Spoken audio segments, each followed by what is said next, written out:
PEGI 16.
We called it the Traveler, and its arrival changed us forever.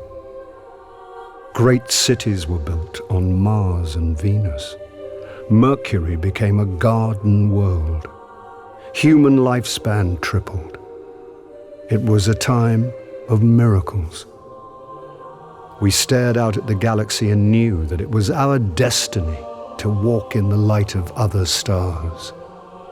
But the Traveler had an enemy, a darkness which had hunted it for eons across the black gulfs of space. Centuries after our golden age began, this darkness found us. And that was the end of everything.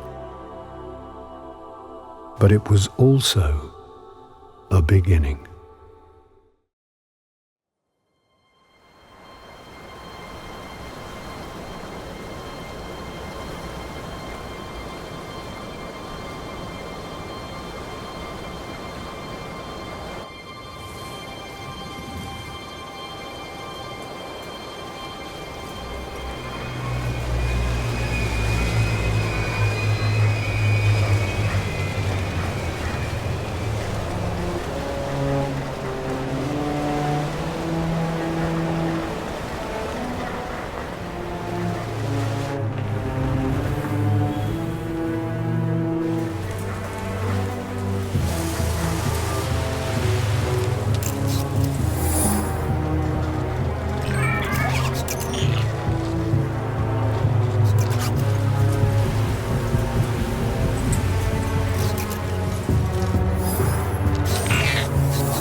Ouch.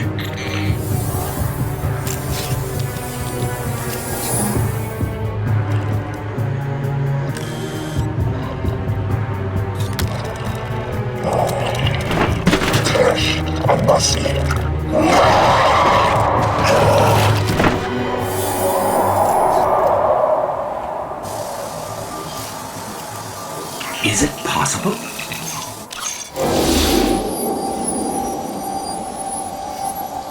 There you are.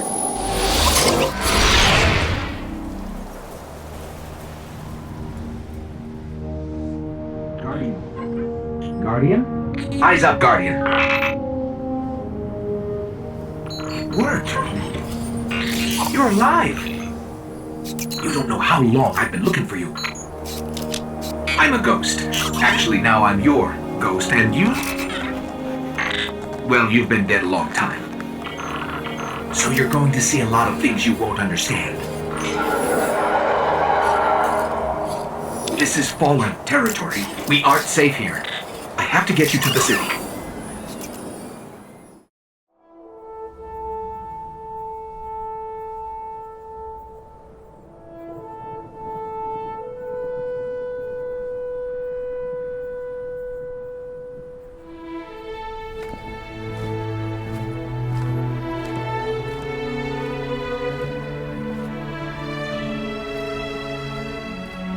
There was a time when we were much more powerful. But that was long ago. Until it wakes and finds its voice, I am the one who speaks for the traveler. You must have no end of questions, Guardian.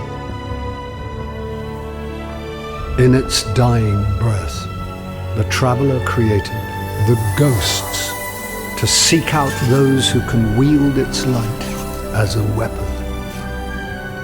Guardians to protect us and do what the traveler itself no longer can. What happened to it? I could tell you of the great battle centuries ago, how the traveler was crippled. I could tell you of the power of the darkness, its ancient enemy. There are many tales told throughout the city to frighten children. Lately, those tales have stopped. Now,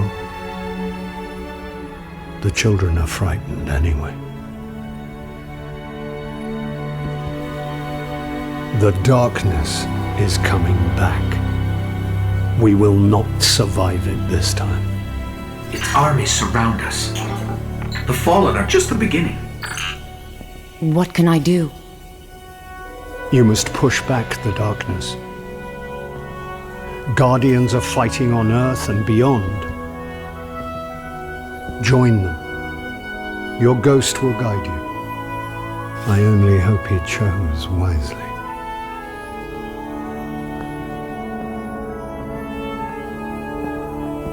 I did. I'm sure of it. We're in this together now.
For centuries we feared the forces of darkness massing against us.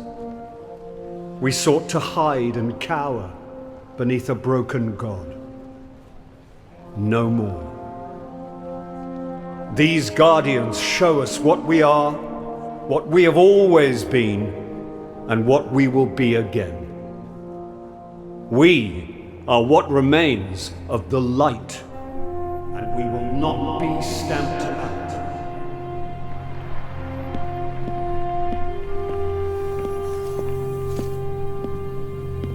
It's a day for pretty speeches and medals. But we know the real fight takes place out there.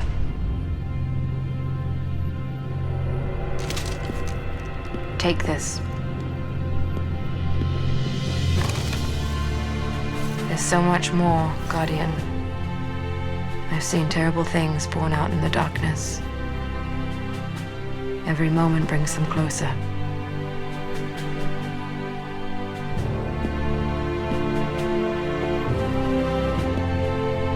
ends are beginnings. Our fight is far from over.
I remember everything about the day I was born. I still bear the scars.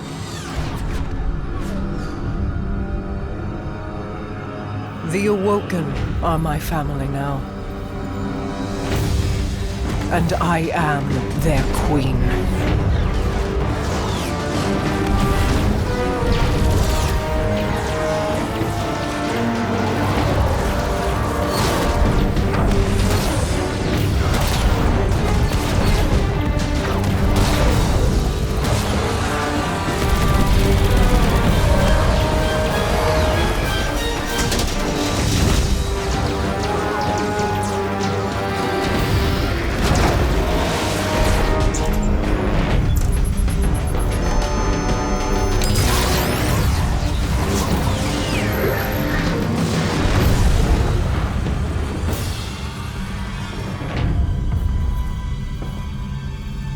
We fought to keep our beautiful creation safe. And now this beast has come, claiming to be king.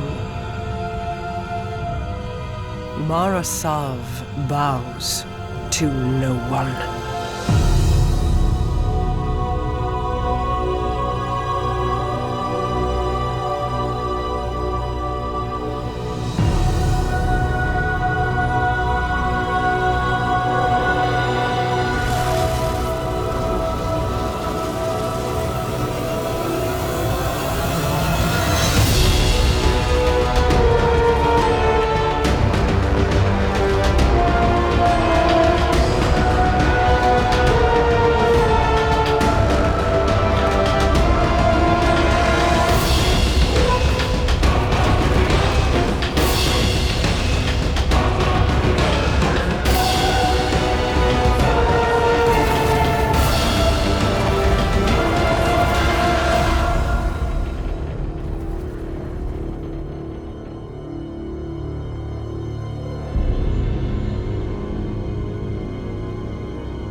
You and I know how this ends. We've known since you escaped from that pit.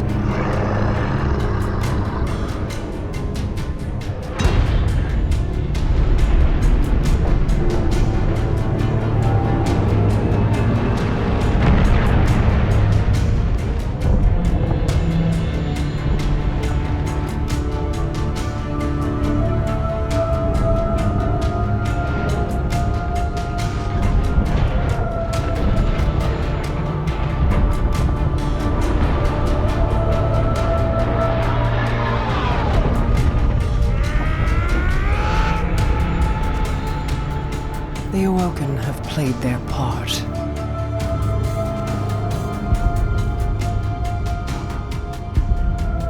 This was all part of the plan.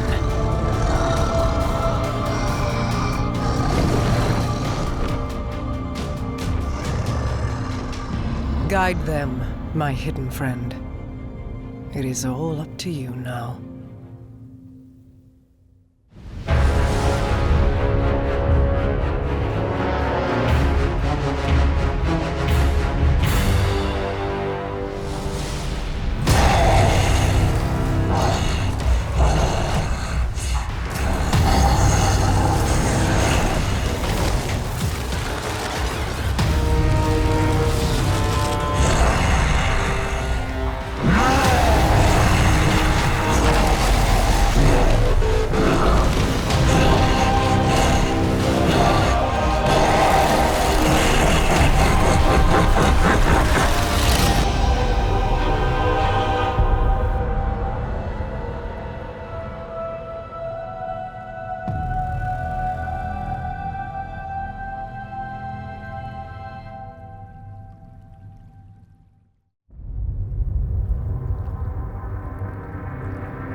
My queen, you were right. The Guardian was the key. For the first time, the whispers are silent. It is done.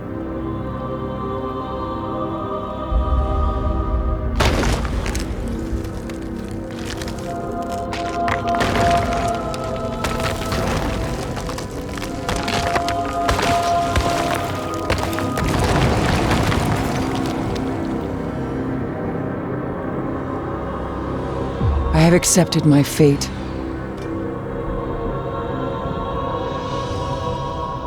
I will not fail.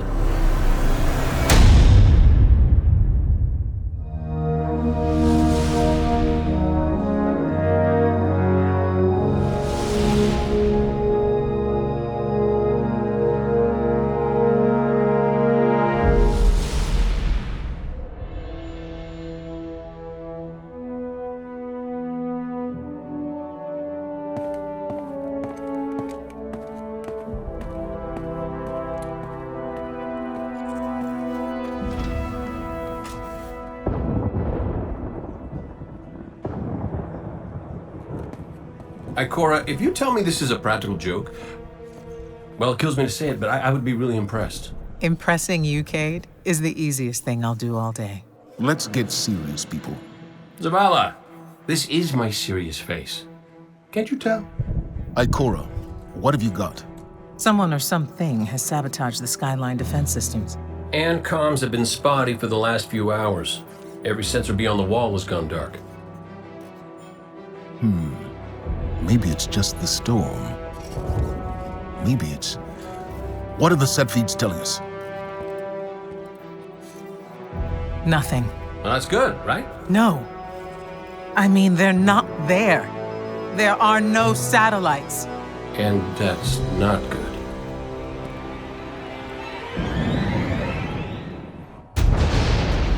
Battle stations!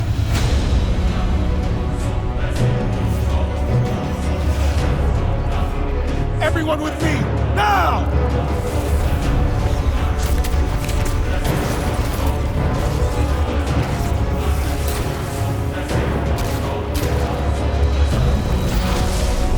Hang on!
felt better.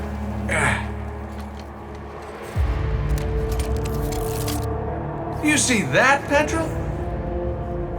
Petra? Guardian? Must have knocked out the comm relays with that spectacular landing. And cue the ominous music. Okay, everybody. Back in your cages.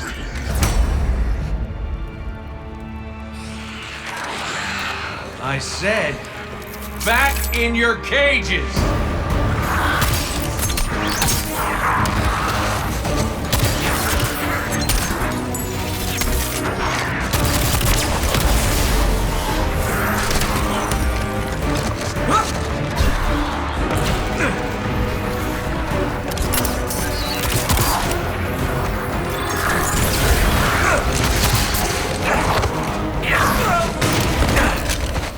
Yeah, that hurt.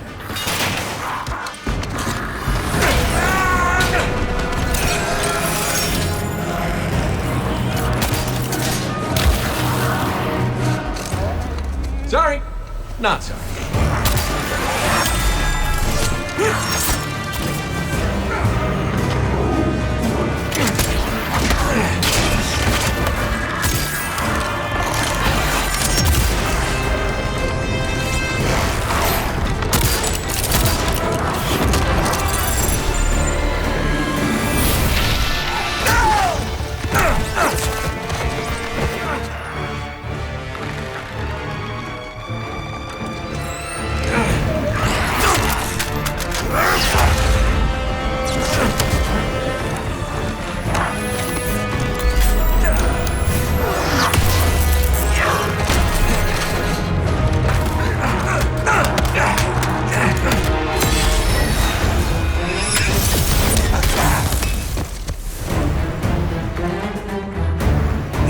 It.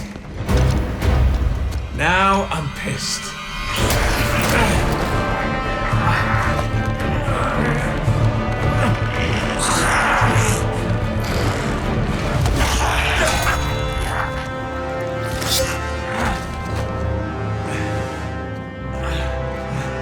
Oh, is that really all you got?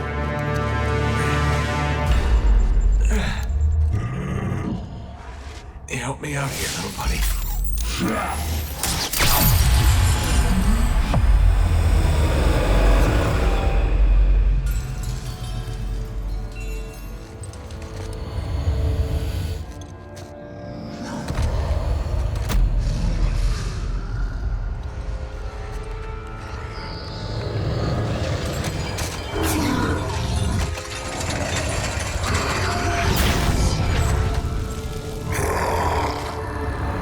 Coming home, Ace.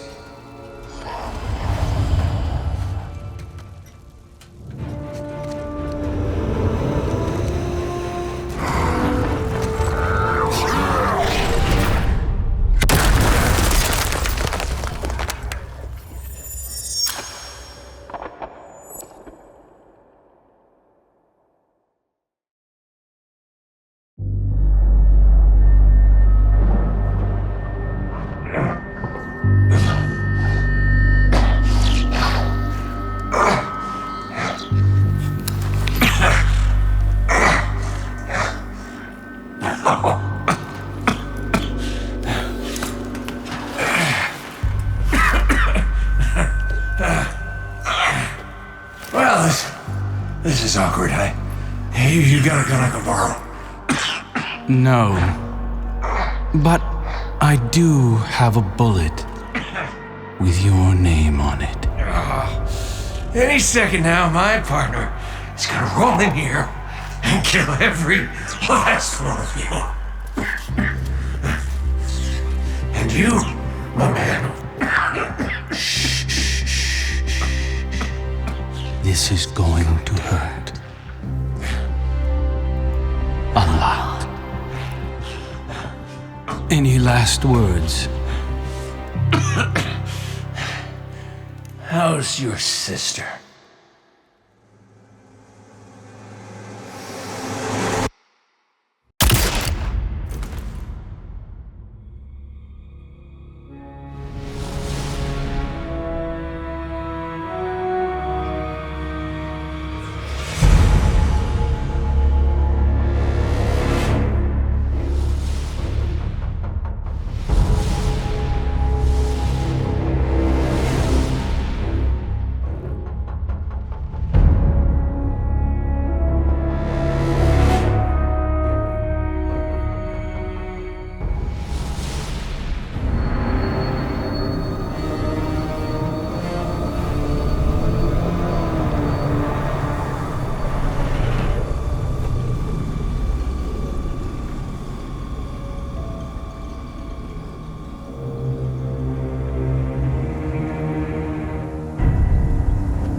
have heard your cries for help, and soon we will answer.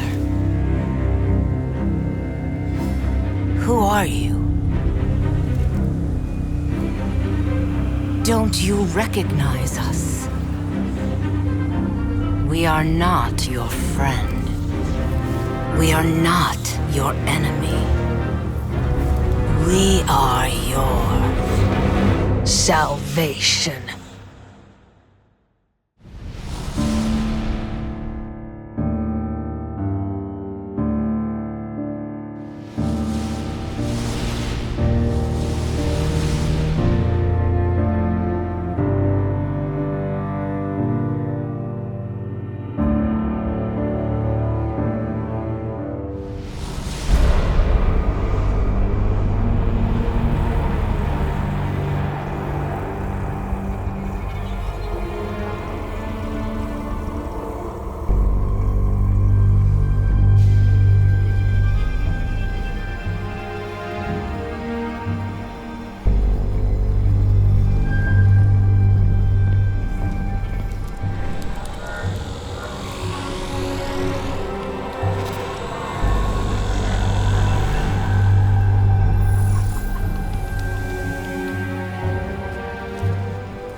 This is what I brought you here to see.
the end before it happened. My own death, brought on by the separation from my power. And in these final moments, I looked to the sky. Hello, old friend. I've chased you for a long time. First as an enemy, then as a collector, and finally, now, a supplicant. What is it the Guardians say? Devotion inspires bravery. Bravery inspires sacrifice. And sacrifice...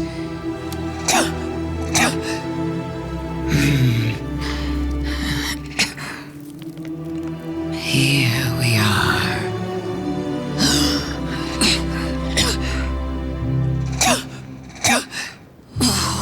Wouldn't it be clever of you if after everything, you simply let me die? What a trick. Elegant.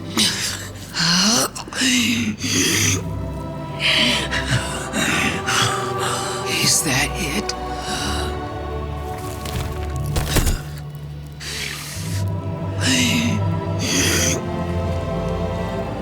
If there is an answer, I don't hear it. Because now the world begins to fade.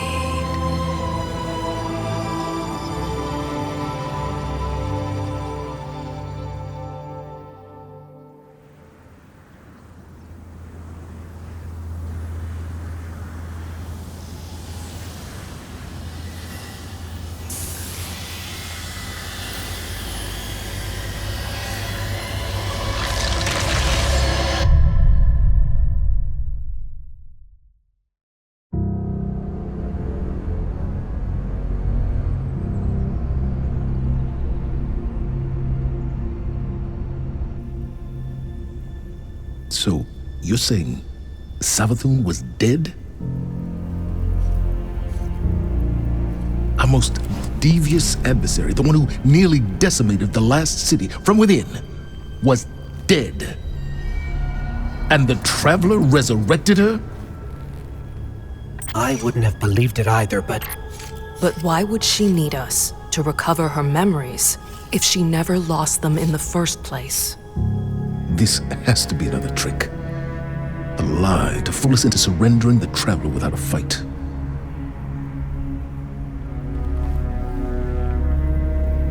This has been the Traveler's approach from the beginning. The Books of Sorrow detail many civilizations it blessed with the light, then abandoned. High propaganda. The Fallen tell the same story. When the Witness and its Black Fleet came to call, the Traveler moved on to our system. Or it sacrificed itself to save humanity from the same forces. Forces which included the Hive! After all that, why would the Traveler give our worst enemy the light? It doesn't matter. I don't know why the Traveler gave Savathun the light. Maybe it has changed its mind about Guardians. Maybe it's not as infallible as we once believed.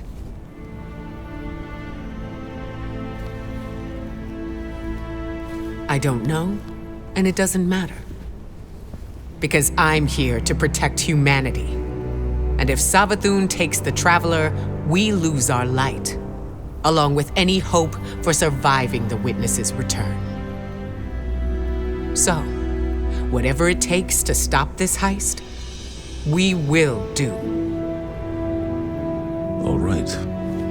How do we stop this? I'm not sure yet, but I know where to find out.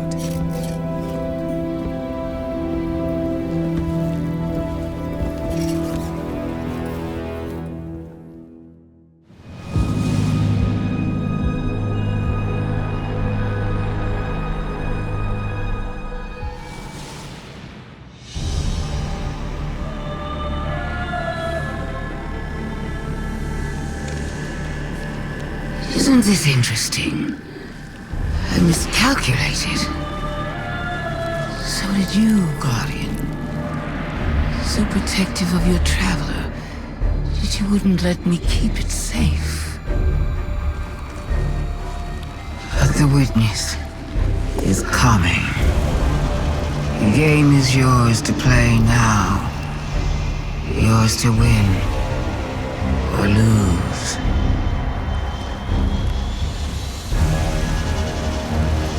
Just don't say I didn't warn you.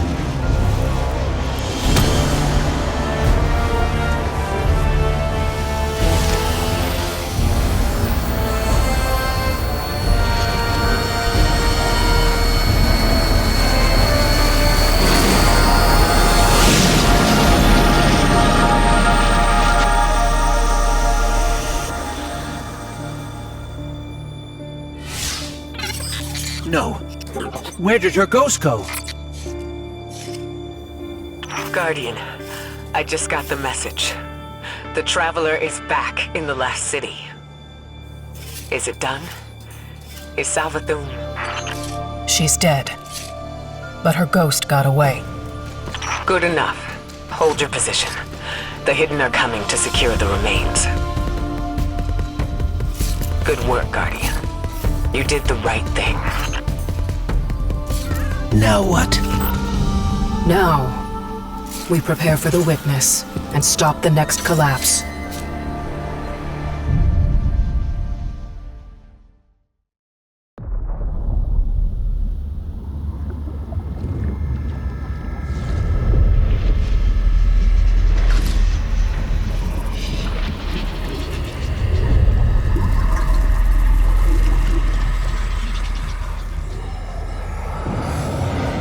We have seen enough. The children of soul cry out for salvation. You promise them life, but deliver only death, as you have for so many before. Enough. Enough death. Enough life. You have no pieces left to place. The game is over. Do not be afraid. Your pale heart holds the key. This time, there is no escape.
Don't worry, the great machine will never abandon anyone again.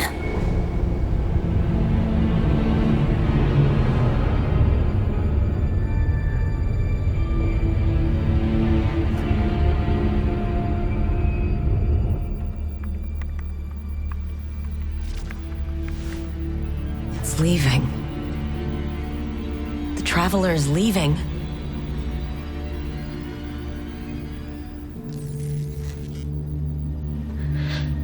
The war stats.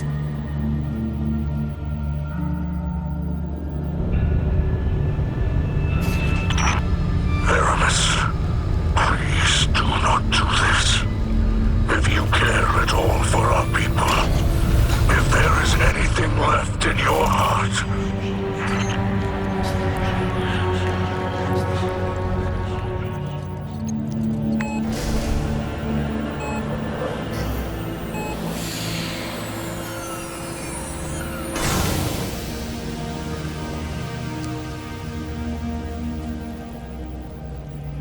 Make it know your pain.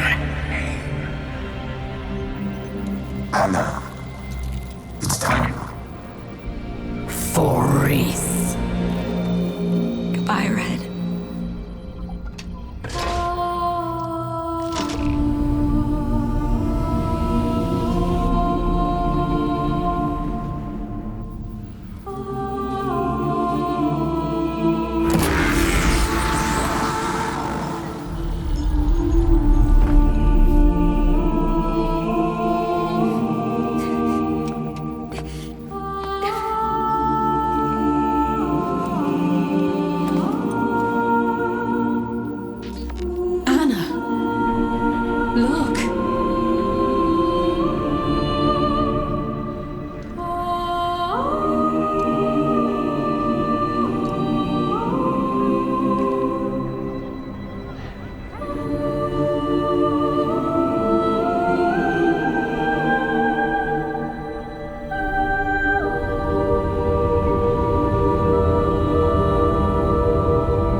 Vanguard to all units. Keep the enemy away from the Traveler. At all cost.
What is that?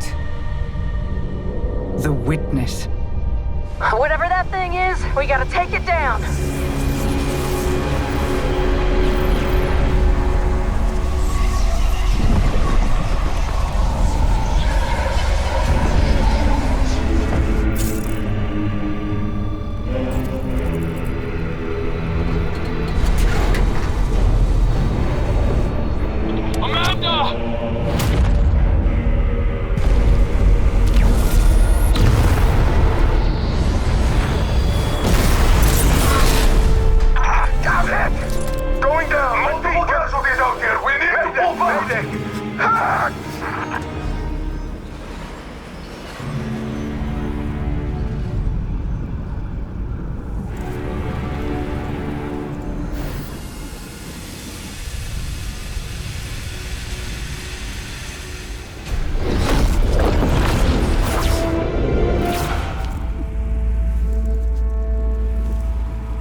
They found the veil.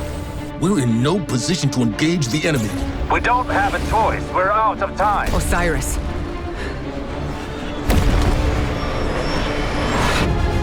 Don't die.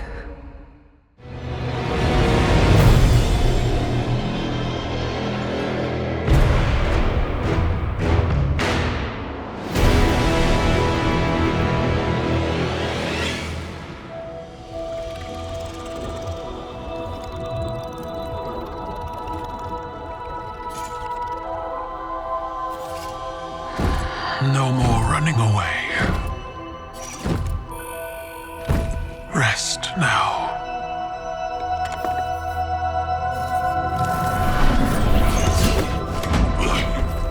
Well, the uglier they are, the harder they fall, right? No? Come on.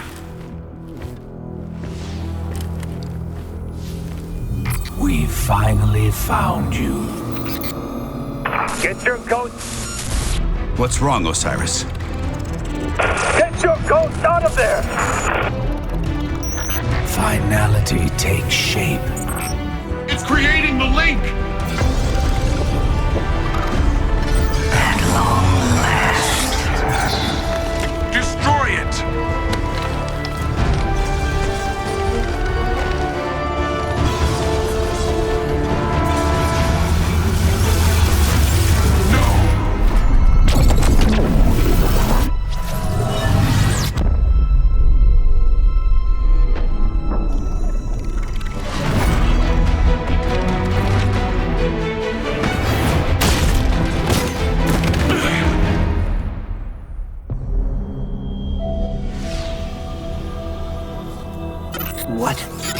What just happened? We just lost.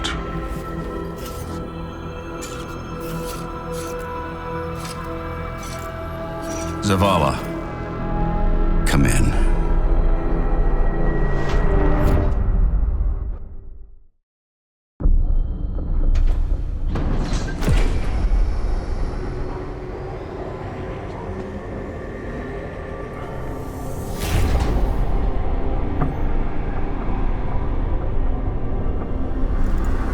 The universe makes us all victim and perpetrator. That's infinite cruelty. You, more than any, suffer both fates. Be free.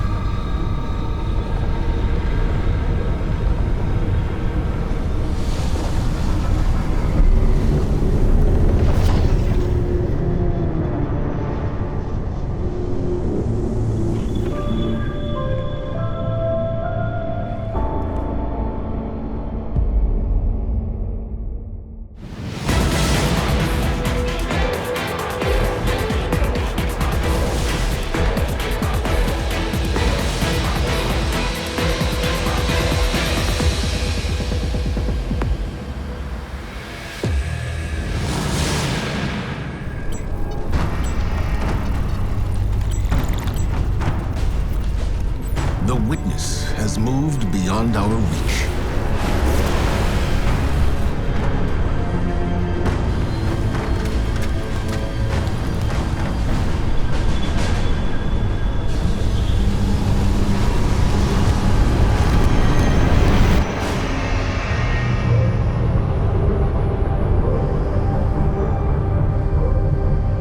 All attempts to follow it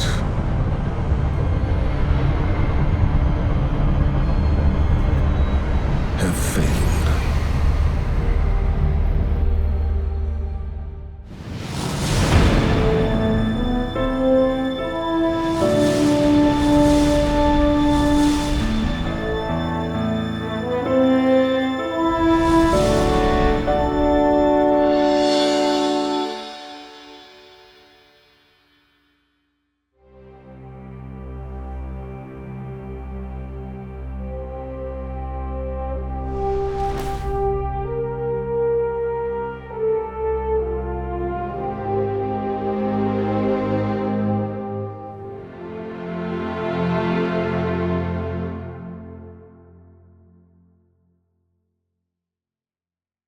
Widziałam okropieństwa zrodzone w ciemności. Z każdą chwilą są coraz bliżej. Oh my gosh, where are we? The music. Ready? Dad, are you ready? On your deals! Moja przyszłość nie zaczyna się tutaj, ale twoja tak. Na stanowiska! Game over, credits. Oh my God.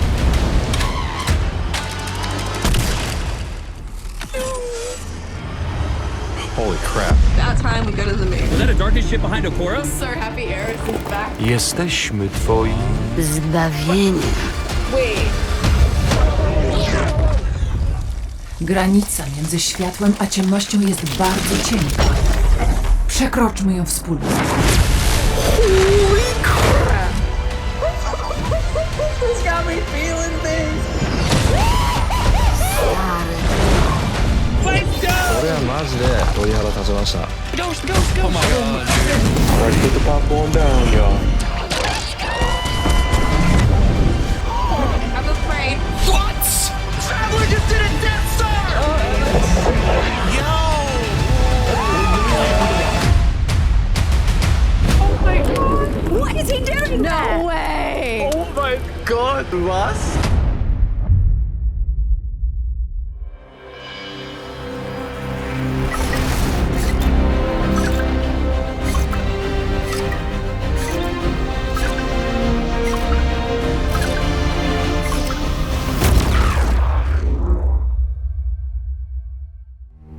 Thanks for tuning in, y'all. Like many of you, I've been playing games as long as I can remember. They're a core part of what makes me who I am. I believe there's this deeply rooted, often unstated mission of games to keep adventure alive. In 2014, Bungie set out to start a new adventure. Heroes awakened on a desolate planet. A silent god set in our sky. And it wouldn't be long before an ancient enemy, shrouded in darkness, showed up at humanity's door to destroy us. Over the years, our heroes would shape a story far greater than anything we could have imagined. Players would explore deep into the depths of Venus, hunting a machine god that controlled time itself. They'd invent ways to combine their mythic weaponry and their paracausal abilities to stand alone against monsters that took others an entire elite squad. They'd race alongside their friends far into the early morning into halls of an ancient city where only a select few emerged victorious at dawn, clutching the heart of a dragon.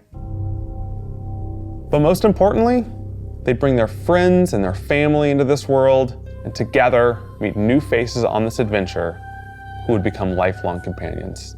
Now, together, we approach the final shape. We're about to embark on the last expedition of Destiny's first saga. So let's be clear about the stakes. In the final shape, you will go inside the Traveler. The journey will be difficult. And what awaits you on the other side of this trek is nothing less than the deadliest entity we have ever faced. There will be no open betas. There aren't going to be any guides on the internet telling you how to handle what's to come. Whether you've been with us from the beginning, joined us somewhere along the road, or are looking at Destiny for the first time, anybody who shows up on launch day is going to be greeted with this same uncharted world, a vacuum-sealed experience begging for you to be the first person to peel it open. So today is your invitation to go forth and adventure.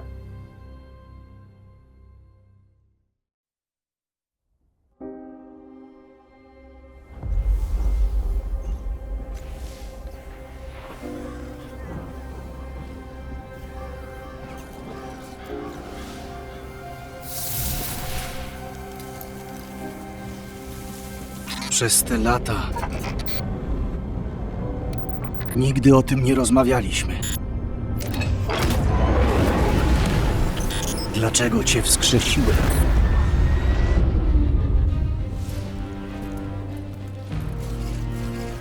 Dlaczego wybrano ciebie?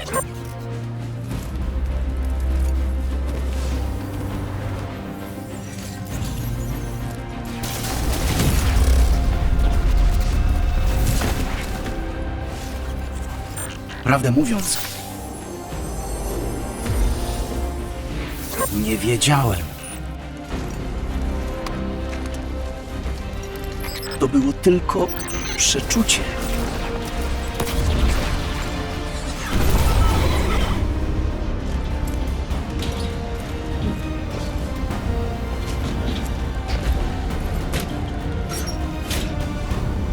Ale teraz już wiem. Po tym wszystkim, co widzieliśmy. Wszystkim, co straciliśmy. Ta walka może być naszą ostatnią. A zatem proszę cię, po raz ostatni, powstań.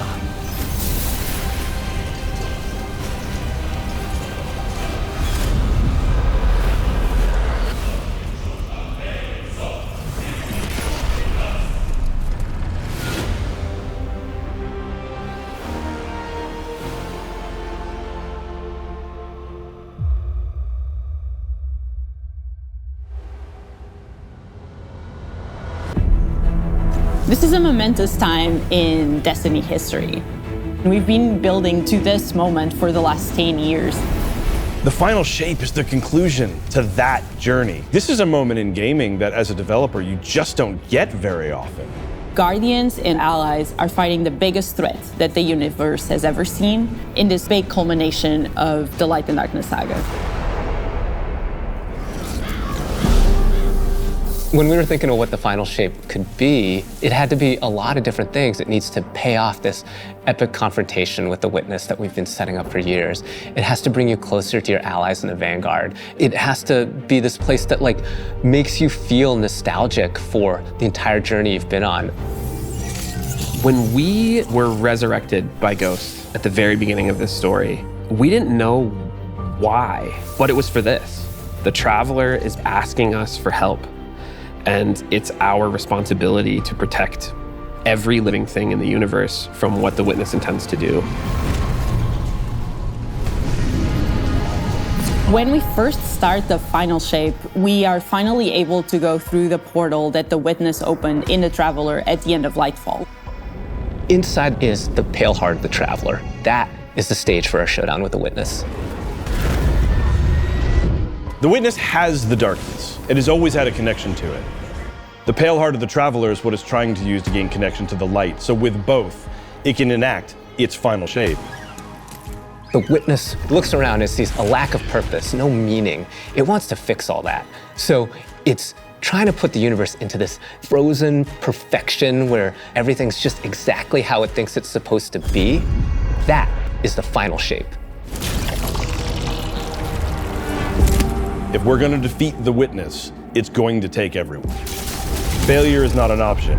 We're going to need the Vanguard, all of our allies, and all the Guardians to rally together and be brave in the face of oblivion. In the final shape, we're going to answer questions at the grandest scale. But what I find really interesting is that it's also a very personal journey, where we deepen our relationships with these characters that we've known for so long. Zavala, Ikora, our ghost, get to reconnect with Cade 6. So, while there's this great conflict and everything going on around us and stakes of just unimaginable heights, it's still at the end a story told around campfires by a bunch of companions who have been fighting together for hundreds of years.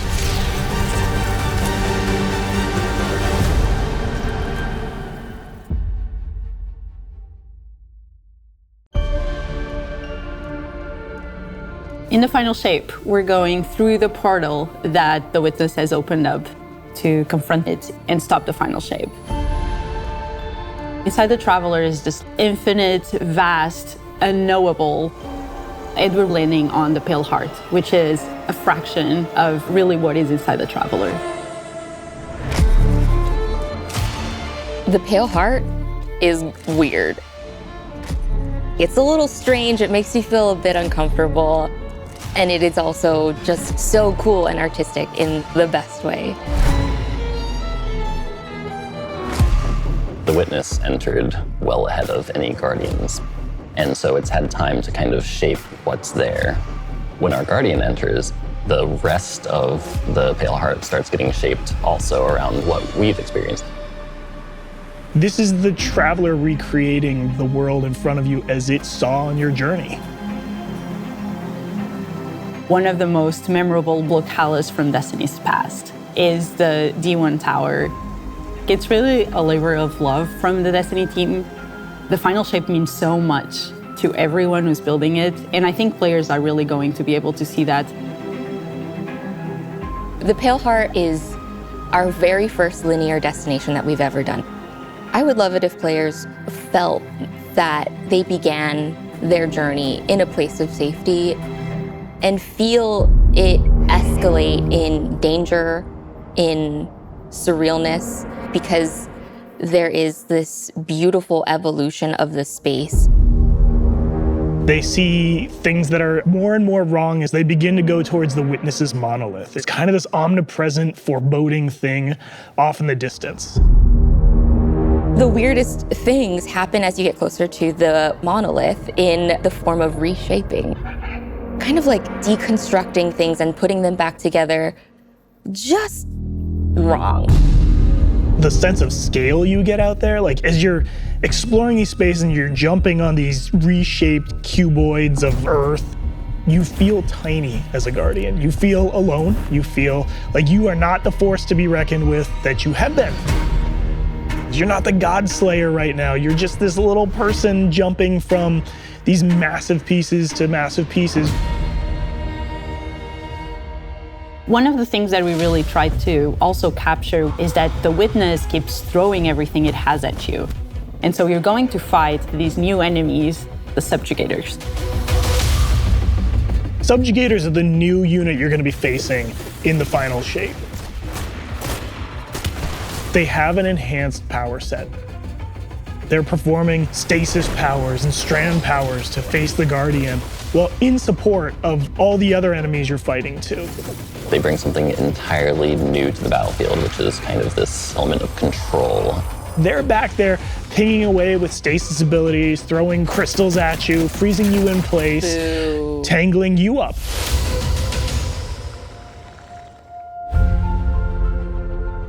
We're focusing you on the campaign and only the campaign. It's the most important thing in the universe at that moment. You have to stop the final shape from happening. And for that, we do need the help with our allies. And so we're going to make sure that the core Vanguard team gets back together. Zavala and Ikora and Cade. The campaign is just the start of the Pale Heart. After you've reached the monolith and finished the campaign, we open up the entire destination. And so the entire Pale Heart is going to react to you and what you are doing.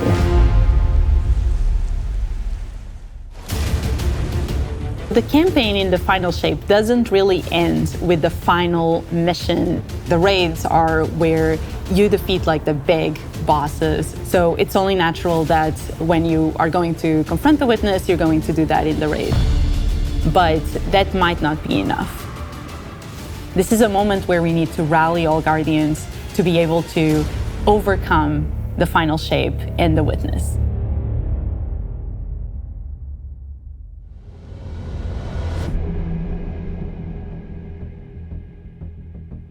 In the final shape, we are inside the Traveler, very close to this energy. This allows us to have new supers, arc, solar, void. We want to create something that turns you into an offensive powerhouse, but also can benefit your allies in a support capacity. There is this thread of team play and like working with your friends to overcome the odds. The Warlock Super is this ultimate expression of solar energy coursing through your Guardian. This Solar Warlock Super is a callback to Radiance from D1. Other than Golden Gun, this is the only other first-person super in Destiny right now. Your melee's like all of these projectiles going off, doubling the amount of projectiles. Your grenade almost being sentient as it searches around, and then it hits a character and bounces off and goes to another one. And you're so overflowing with this energy that you are also giving it to your allies, allowing them to have their solar weapons supercharged, applying Scorch when they're shooting. The new Solar Warlock aspect, when I cast my Rift, it is going to create this little solar soul that when it sees an enemy, it launches part of itself out and hits the enemy and explodes and scorches them. It just feels very alive. Twilight Arsenal. It's a layered super. This is the only ranged one-off offensive super for Titans in the game. The Titan jumps up into the air, summons this giant void axe, throws it, summons another one, throws it, summons another one, looks at a different group of enemies, throws it. And when these axes fly through the air, they stick into the ground or an enemy, do their void gravity thing where they suck a bunch of energy and enemies in and then explode. But that doesn't destroy the axe. The axe sticks around and you and your allies can go and pick up that axe and start wailing on enemies with it. This super is insane to me. The Void Titan aspect, I press and hold my grenade button to consume my grenade and turn it into the shield. The more damage it takes, the more it charges up, and then I can release that and it creates this blast that deals massive damage. The Hunter Arc Super. Arc is all about finding the shortest distance between 2 points. The Hunter kind of rears back, takes this knife and throws it across the world, and then is able to blink to its position, do the slash that just decimates anyone nearby. One really great thing about that is not just you do it once, but you're able to do it 3 times, along with devastating attacks each time you do it. The Hunter has an aspect. We take our staff, we twirl it in the air, which propels us upward. It creates this burst, which amplifies you and any allies near you. It almost makes it feel like you're playing a fighting game, right? Like these combos that you're chaining together to do these different moves. It like takes that sandbox to the next level. The more aspects we have, the more capable we are to do that. It feels like you're like riding the lightning, you know? Like that instantaneous, like... That was good, but I think it's more like... You know? I like it, I like it.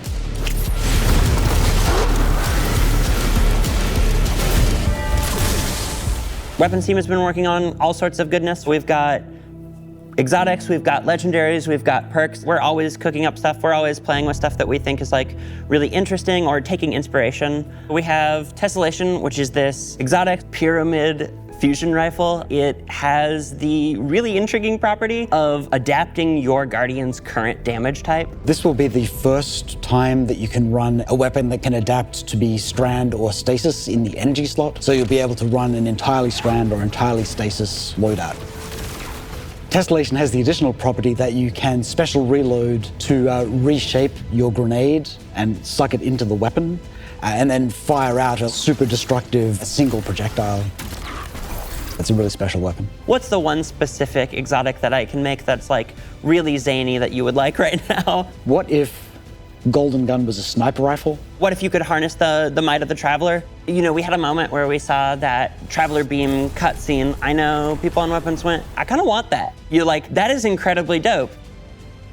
So we've got this opportunity to bring back these iconic Destiny 1 weapons, but really turn it into something that feels unique in Destiny 2. We have to bring Kvatstav into the fold. The Red Death exotic pulse rifle. And Dragon's Breath. Burn the world, burn it all. In the final shape, we have new weapon subfamilies coming, broadening what existing weapons can be. Really like bordering on exotic functionality. So for example, we've got a rocket pistol sidearm subfamily. We always liked the special ammo sidearms. This fires tiny, slow-moving rockets. They hit very hard, do a bit of AoE damage. They have a mixture of regular weapon and rocket launcher stats. We're also doing a new support weapon subfamily. The support frame auto rifle is a type of legendary auto rifle. It'll let you switch seamlessly from firing at enemies to healing your allies. I'm really excited to bring it to dungeons and keep my team alive, honestly. The weapons team is always coming up with new ideas. We've got a ton of new cool stuff coming over the next few years and some new and really wild ideas, which we're pretty excited about. Come on, take a load off. We've got a lot to cover. This place is only big enough for one dashing hero type, and that's me, so. I'm back! Hey, you two, give me a sec. I was magnificent. This is great. Anyone want a hug? Get your rock off my map. Worst case scenario, you die. But who knows? Maybe you won't.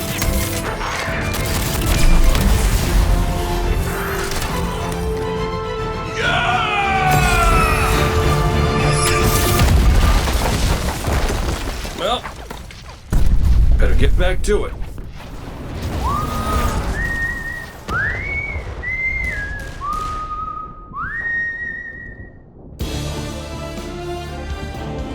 In this moment where we're driving to the end of the Light and Darkness saga, it's great to see Cade like return to this world at this moment with all this change about to culminate with this confrontation with the long-standing enemy, the Witness. Cade is the quintessential hunter. His presence casts such a long shadow over the story of Destiny, whether it was when he was alive or when he was dead. What Cade goes through in this journey, how he serves as a catalyst for the other characters, the events that are uncovered to have brought him back. This is how the story had to end. There was no end to the Light and Darkness saga that didn't have Cade here alongside his friends to finish the job. Once we started digging into the nature of the Pale Heart, I think that crystallized Cade's role as a guide. Cade is Virgil, and he's our guide through this other place. Cade is the one who is the most appropriate person to be the guide, because that's his job. That's always been his job. It just feels so natural for Nathan to be back in the booth. It felt amazing to just see him slip back into the role like without missing a beat. Right, instantly. In the flesh, or metal, as it were. Cade's the glue that's always held Zavala and Ikora together. Having him back puts them in a position of questioning where they've been and what they've done without him. You think about the journey that Zavala's been on and how he's been taken down this dark path, and you think about the weight that's been on Ikora, having to hold the Vanguard together, having Cade's voice of levity and brightness that he brings to that group. I think it's going to be great for them. Well, at least we have each other. We want people to take away that sense of reunion and that idea of like the gang being back together for this moment. I'm here now. Wherever the hell here is.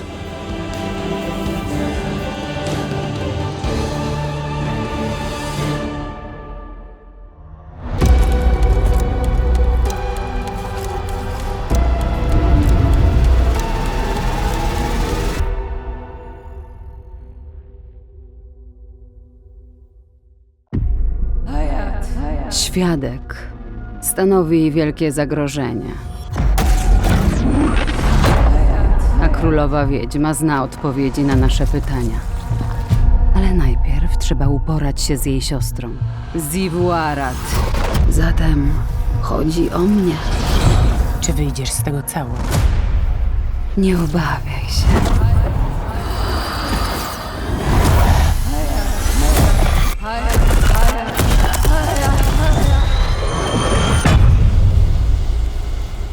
Złóżcie daninę. Teraz władasz magią roju i splotła się ze swoim światłem. Zaatakuj iglicę i zrób przejście do naszych danin.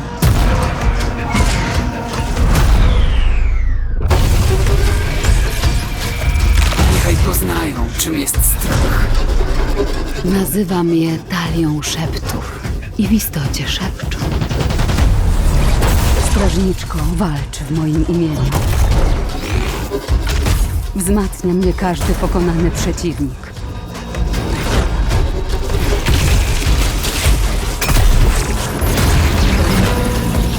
Mój apetyt na twój brutalny hołd rośnie.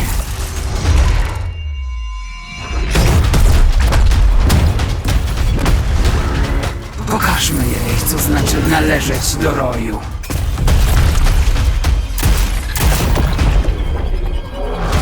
Zabiałaś wróg bitwy! Zasługujesz na najwspanialszą śmierć, jaką mogę zesłać!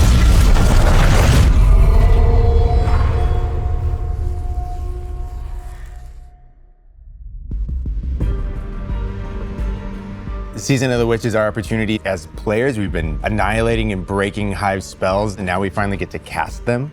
At the end of Season of the Deep, we learn that Savathun has the key to getting into the portal that we need to go into. That means we have to go find Imaru, her ghost. Imaru's like, not so fast. We've got a bigger problem first, and that bigger problem's name is Zivu Arath. If we fight her, she only gets stronger. Eris has an idea. It's a really good It's idea. a wild ass idea, yeah. She determines like, well, the best way to fight fire is with fire. We are channeling all of that energy that we're creating by going through, by eliminating enemies, and we're tithing to our friend Eris. Bring me your tithes. What does that mean for the characters and the player to kind of like be like Savathun? And that's where we went down the path of having Hive Eris. We wanted to extend that magical fantasy into the player then. That ability to have overwhelming magical power, that risk and reward into all of our activities and systems experiences. And so that's what led us to come up with things like Deck of Whispers. It's this magical deck of cards that creates amazing synergies with your buildcraft meta and with buffs and the activities.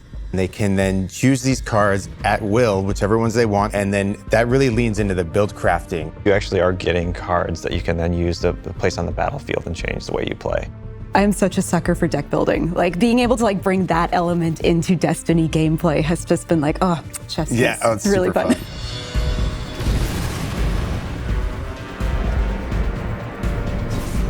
So we've got 2 brand new seasonal activities coming with Season of the Witch. We've got Altars of Summoning and Savathun's Spire. Savathun's Spire is our new 3-player offensive.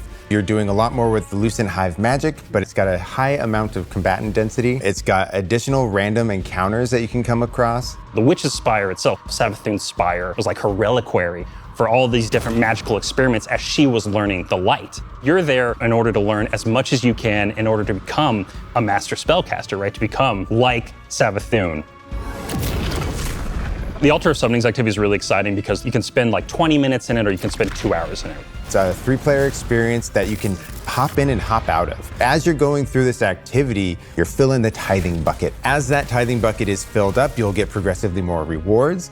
And then finally at the end, it'll cash out and you'll get a whole mess of rewards. We really wanted to make sure that there was a home for any exotic mission content coming in seasons after the year has passed. And so we developed what we're calling the Exotic Mission Rotator. Right away, we're getting Presage, Vox Obscura, and Operation Seraph Shield. This is some of the most fun content the team has making. It's some of the content the fans and players of Destiny love the most. The most exciting thing, outside of just the missions themselves, is that every time we put a mission inside of that rotator, the exotic that comes alongside of it will become craftable.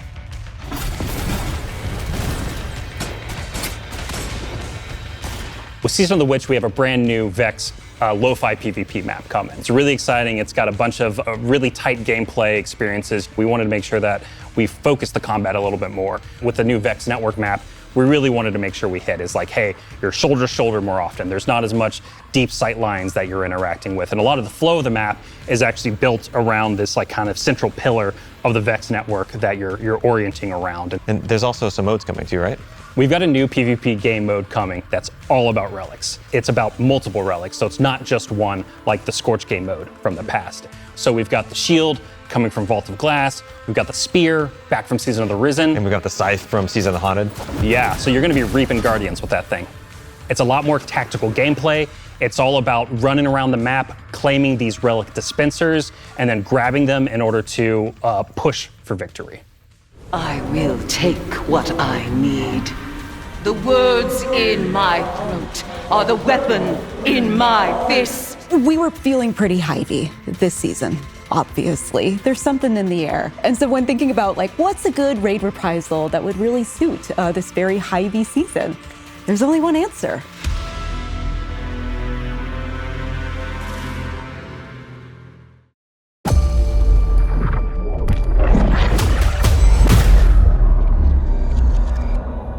Ciągle widzę go w koszmarach.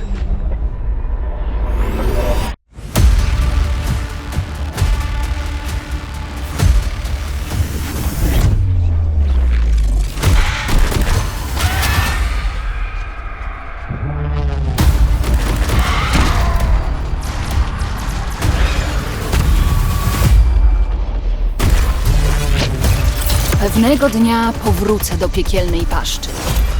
Tego dnia Rój pozna wreszcie, co to strach.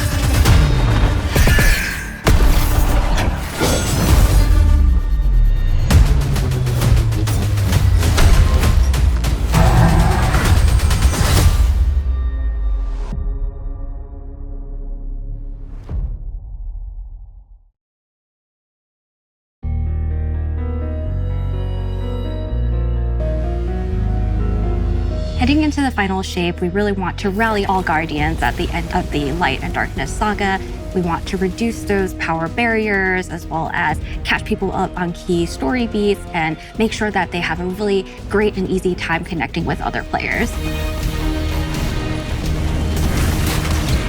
In the final shape, we're trying to find ways to make power more simple and easy to understand, and also lowering the barrier to entry. It's going to make it easier for players who have not been able to jump into game easily because they were held back by the challenges in grinding for the power levels that are required by these different activities. One of the major changes that's going to be happening starting with the final shape is there are going to be a certain number of activities that are going to be power fixed. So it doesn't matter kind of what power level you are going into it, you're always going to be able to approach it. There's still going to be tiers of difficulty that you can do, things that are just meant to be experienced a certain way. Things like nightfall strikes that will still have power enabled, and that's where we're really going to focus the whole power climb. The raids, the contest modes that everybody loves to engage with, that experience is fundamentally going to be staying the same. I'm excited for this because I think there will be a lot more clarity for players in terms of understanding the relative difficulty of things, where they sit now in the spectrum. One way that we're trying to do that is making it easier for new players to engage with you.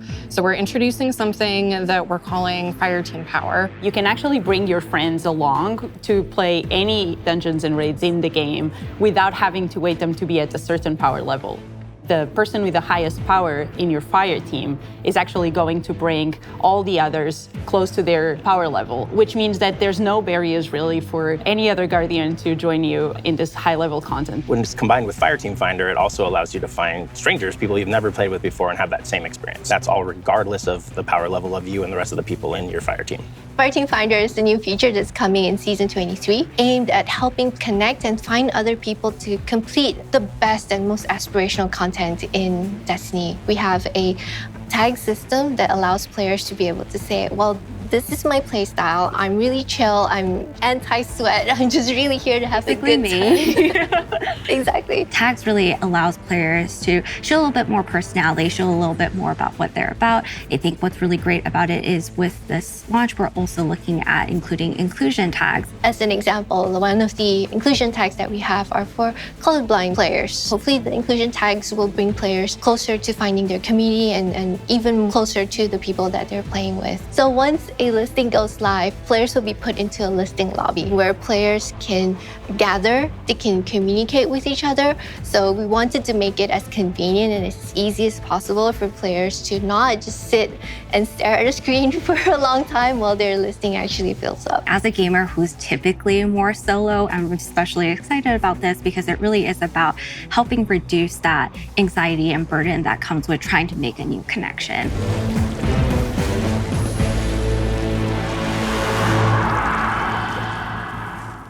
The feature coming out today that I'm incredibly excited about is Timeline Reflections. Essentially what we have done is we've went back to previous expansions and pulled out missions that we felt really represent key narrative beats within our story. We are going to have a mission for Forsaken, a mission for Beyond Light, as well as a mission for Witch Queen. Thanks for the memories, Guardian. The neat thing about these missions is they're not going to be like one-to-one for how you would experience them in the campaign. You're also going to get additional pieces of narrative fed to you to like identify like, hey, this is why it's important that this happened, and here are the people you met along the way. A really big one that's really timely for Final Shape is Cade's last stand from Forsaken. This is a moment that a lot of players, new and old, are going to come back to Destiny. I think this is just the right time to introduce features that are going to allow those players to jump right in and find people to play with and enjoy this content regardless of their power level.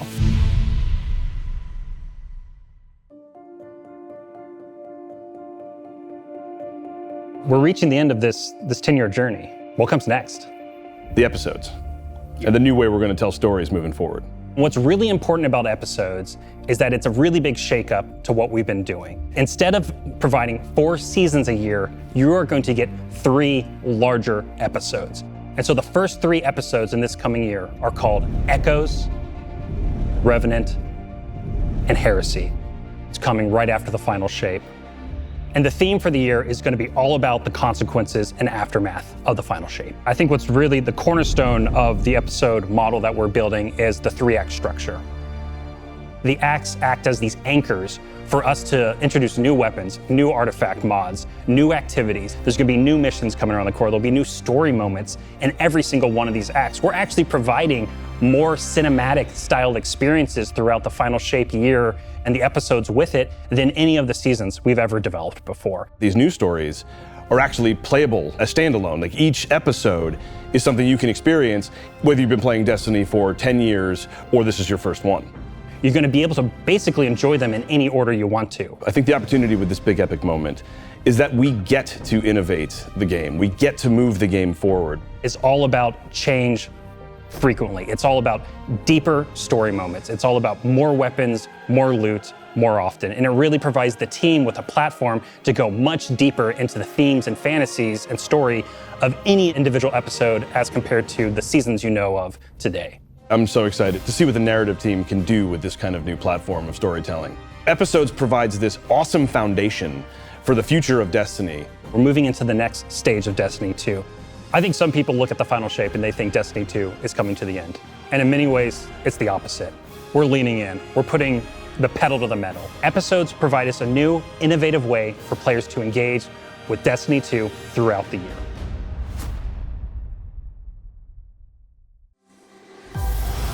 Co czyni strażnika strażnikiem? Oddanie, męstwo, poświęcenie.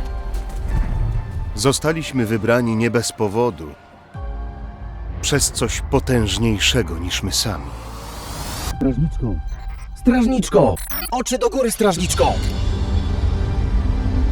Zahartowani w bitewnej pożodze, stajemy się bronią gotową na przyszłe zmagania.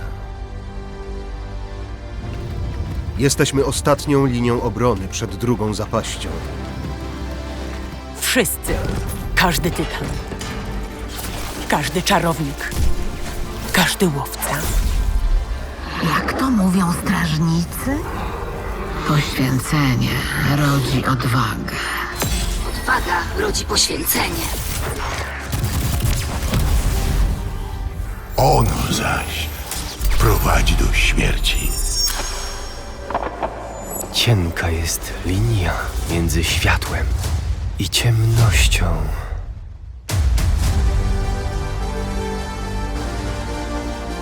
Przekroczmy ją wspólnie. W ciemności czają się rzeczy, które tylko ciemność pokona. Wierz mi. Słyszałeś historię o poświęceniu wędrowca, o ciemności ogarniającej ludzkość.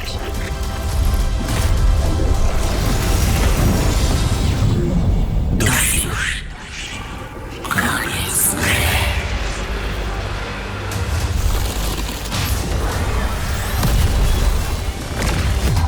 Tym razem nie ma ucieczki.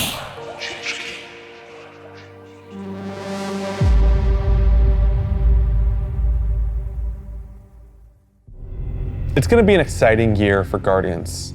We get to make good on a promise that we made way back in 2014. There was classic rock blasting, a fire team racing across our solar system, and at the end, a simple message: become legend. Today, you got a glimpse at how we'll be cementing your legend in this upcoming year. We're going to be heading inside the Traveler, experiencing a destination unlike anything we've ever built before. We'll face the biggest bad we've ever made, and we'll do this all alongside a streamlined progression system, allowing us to easily play with friends in any content in the game. And as the dust settles in the final shape, we're going to continue our legends in Echoes. It's Destiny's first episode in a new phase of storytelling for Guardians with brand new conflicts born from the resolution of the Light and Darkness saga. These first episodes are just the beginning. But if you're chomping at the bit to see how the Light and Darkness saga is going to kick off the future of Destiny 2, we've got a ton of great content for you to jump into today. Going live after this, we've got Season of the Witch, with a new story new weapons, new armor, new activities, and new PvP content, all alongside a series of story catch-up missions, allowing any of your friends to jump into the game and get up to speed on what's happening in this world. Then, next week, a brutal reprisal of Crota's End is going to join the ranks of our aspirational content. I can't wait to see you all in the throne world as we learn more about the final shape and how we can stop it.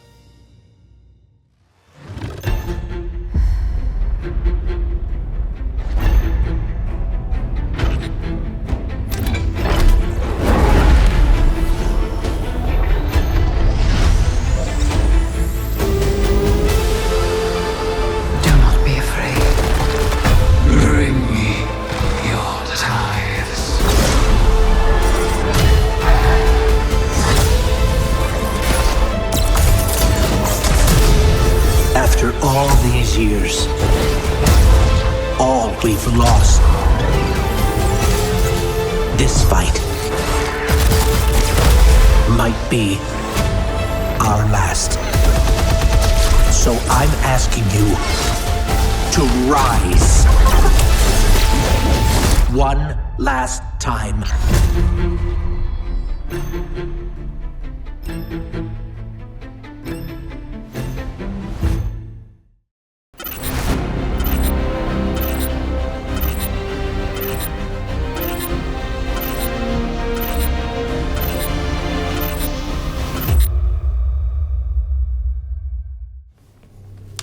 When we create a collector's edition, we try and recreate items from the universe for players to enjoy outside of the game. So this year we're doing a Destiny 1 tower. We really tried to work hard at thinking about 10 years of Destiny and how best to encapsulate that experience. Even as the game dev who've worked on it since day one, like I think having it be the tower is super exciting for us because it's going to kind of catalog your journey of a player from when you first started playing Destiny all the way to now. The tower, it's kind of like the beacon in which you're a place you can call home. You get the tower, and then there are actual figures of the Vanguard mentors that accompany that architectural model. And there's a lot of like hidden messages and hidden things. There's gonna be some fun surprises. We're always trying to push the envelope. And so we've been playing a lot with magnetic locks and sound effects, and lights, just sort of make this experience as a whole really special. It's sort of the perfect symbol of Destiny. I'm so excited for it. Me too.